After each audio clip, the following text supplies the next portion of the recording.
Hello, ladies. Good morning.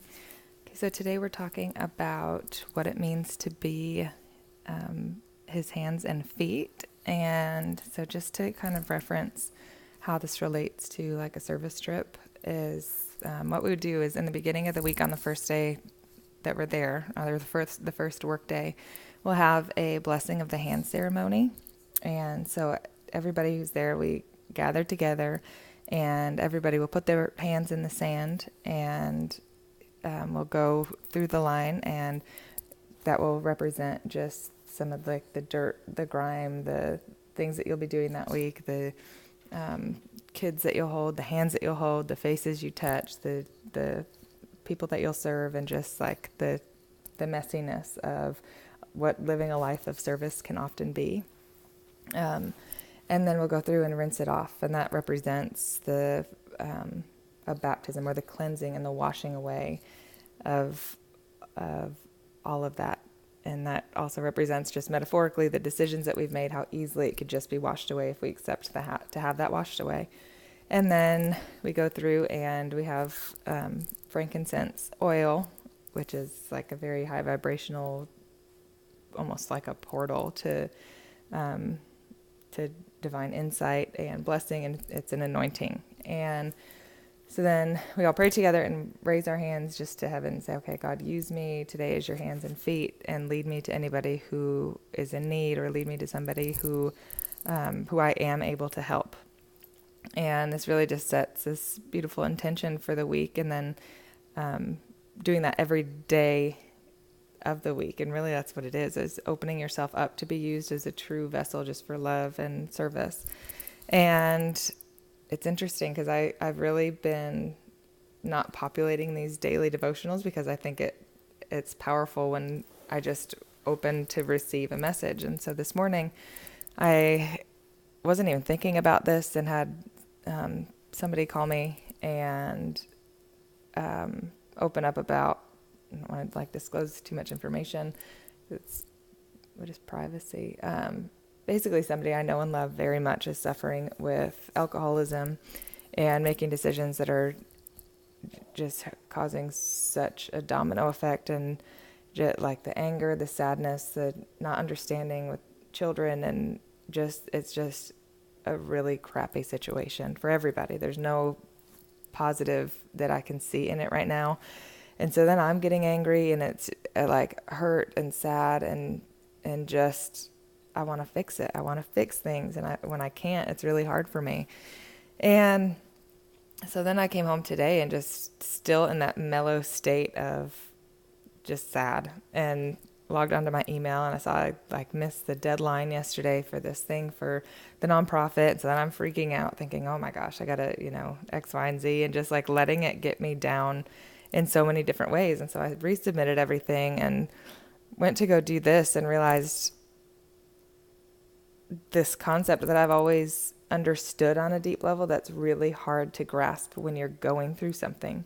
And it really is that nothing slips through the hands of God. When something happens, it's because it needs to happen to either, like yesterday we talked about, refine you so that you're ready to go to the next level, or the next chapter, or the next area of your life.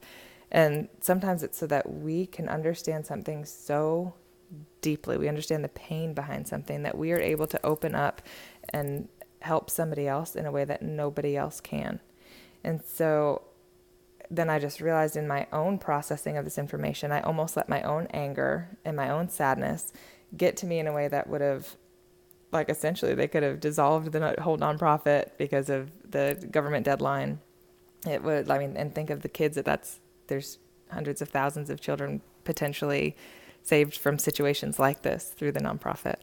And just how our trials teach us so many things, and even if we don't understand them, and sometimes we won't understand things in this lifetime, but we also can use what we do know to serve a bigger population. So today, instead of looking up how this applies to you, because I think we all know how it applies to us. We know that what we've been through, we know the pain we've been in, we know that we don't understand it, or didn't understand it, or we're starting to see. But I know that the big perspective is so much more than just even the pain that we feel in it. I mean, our greatest warriors have been through the biggest wars and have the biggest responsibility to use that to help other people, because you can help them in such a big way that I would never be able to, because I don't understand. I don't have that passion because I don't know what it's like. And so just what I'm like, statistically, I wonder how many people are out there with a desperate need in the world that we could be helping. And specifically, I'm thinking about kids, because I'm thinking about this situation. If nothing else good comes from it, it's going to be that I'm going to keep this nonprofit around, and we're going to find thousands, millions of kids that we're able to help by keeping it alive. And so, just statistically, almost half of the world's population on this planet lives on less than $2.50 a day. And at least 80% of humans live on less than $10 a day. And what that tells me in my personal life is that first of all, a lot of my problems are created by me because of not living in simplicity and not living with minimalism and not living in a state of just worrying about love and just worrying about taking care of the people in me. We complicate things. We add like things we need to do. We've got to get this done. We have to do this. And it just adds to our stress instead of just living and loving and being a human being. And just opening my eyes to all of that, and how I've just been in kind of a lull in general, thinking I've got to figure everything out. I got to figure this out. I got to do this. I got to. I'm supposed to. And that God never asked us to be his brain. He never asked us to figure everything out. All God is asking us to do is be a living sacrifice and be his hands and feet. And in every moment, it's going to be moment to moment decisions. Is this helping somebody? Is this belief that I hold political or personal or family or anger? I mean, whatever it is, does this belong to me, or is this something that we can just set aside in order to love somebody better, or to love the person who's right in front of me, or to love myself? Like the belief that I need to be all of this for so many people, or maybe I just need to like take a shower and lay down and read a book and spend time in prayer and with music. And sometimes that's what it's going to be, so that you're able to serve more people. And I think the most important thing to remember is, if you're feeling angry about something, whether it's a person or a situation or whatever it is, use that anger to look for what we can do and who we can help, because we can't help everybody, but we know now this situation, this problem that's causing pain for people, we're aware of it, and it's breaking our heart so that we can heal other people in this situation. There's always community that's able to help. And if you don't know of a community right now, how can we do it? How can we, in even just this study, how can we get together and serve a population? Especially the most vulnerable, the kids, the kids who grew up in abuse, the sex trafficking, things that are happening every day, every single day, every moment. Right now, these things are happening. There's people dying from starvation, from not having water. Find something that you're passionate about and can do, something that you can look at your life and look back and say, I understand that I had to go through that so that I can help these people and prevent them from going through it.